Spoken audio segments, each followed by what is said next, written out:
Hey, good morning, folks. Welcome back to Mark Kelly Farm. As you've been following the channel, you know we've got the butcher shop in full winter mode because right now it's prime time for hanging animals in the barn because we don't have a walk-in cooler. So we've been processing some meat. We did some chickens here a while back, and we did a deer yesterday, and we have another deer hanging in the barn ready to do today. But right now we're going to make jerky from the jerky meat from yesterday's deer. So if you want to know how to make venison jerky or even beef jerky for that matter, stick around and we'll do it.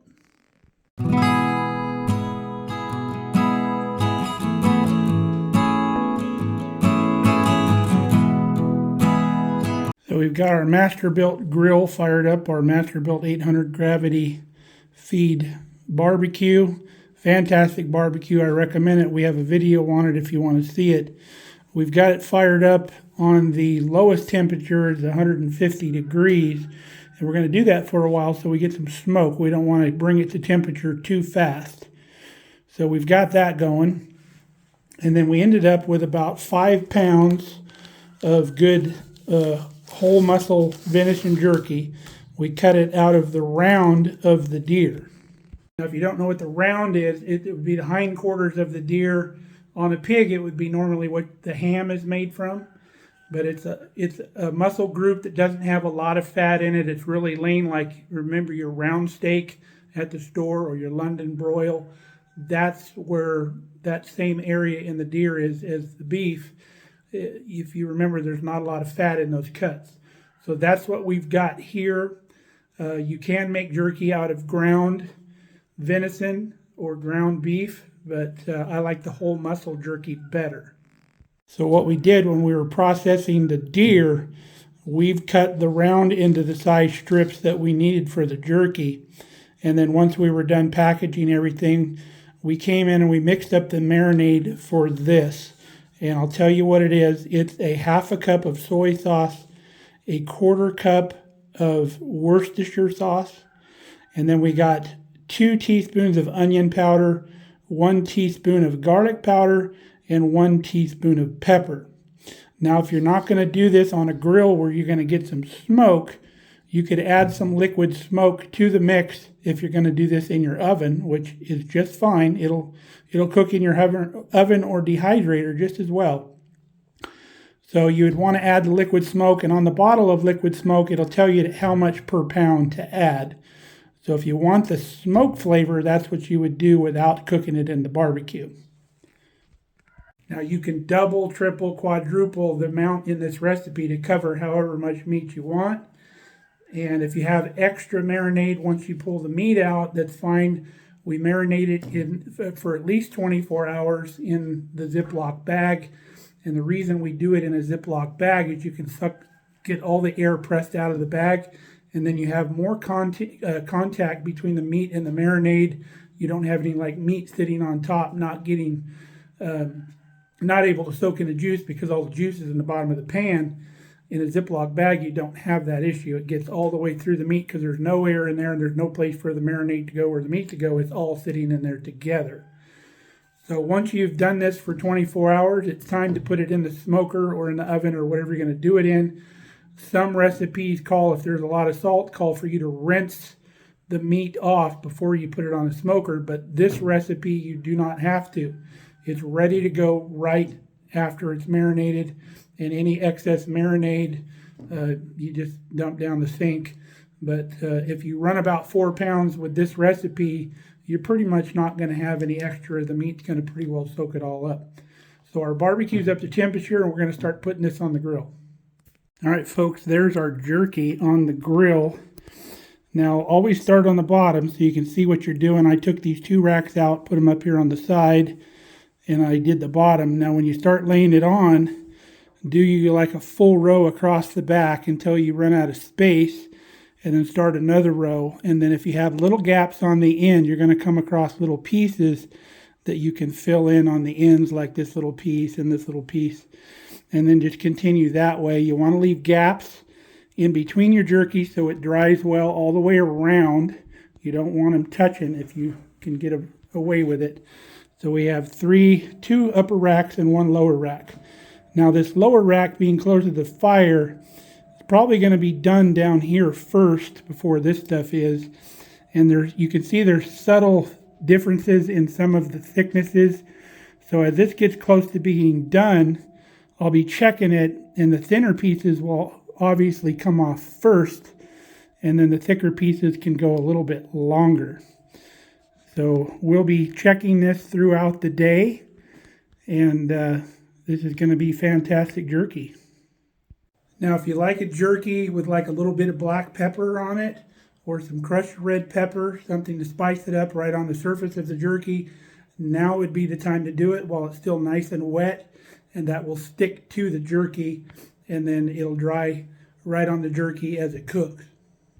Now, if you like jerky, making it yourself is by far the most cost-effective way to get your jerky, because you figure the average price of finished jerky is about $2 an ounce. So you figure we got 5 pounds here in the smoker, and it's going to lose about a quarter probably of its weight as it dries. So you figure we got about $160 worth of jerky in this smoker right now. And all it cost was just a few ingredients. We already had the venison, so buy some beef on sale and make you some jerky. You'll be money way ahead. Well, we've retired to the shop here. We've got the wood stove going. We'll have a seat here in Dad's chair and we'll talk some more about jerky. So cooking this jerky, when it's done, you want it to reach about 160 degrees temperature. And it may not be all the way dry when it reaches 160 degrees, so I go more by the texture of it. I want it so it will bend just a little bit and not break. I like a chewier jerky, and when I get this jerky done, I will vacuum seal it, and whatever we're not going to use right away, I'll actually put in the freezer, even though you probably wouldn't need to. It's just an insurance to make sure, because I do leave that little bit of moisture in the jerky. Now, this recipe I got years and years ago when I was on the fire department in our local town. One of the firefighters that worked there full time, name of Shane, he had this recipe, and I think he was making some duck jerky when I tasted this stuff. Really loved the flavor of it. So he gave that recipe to me, and I've been using it ever since for my jerky. It's fantastic. I've tried other recipes, and I just really couldn't find one better than this one. So I always go back to this recipe. It's the mainstay in my arsenal.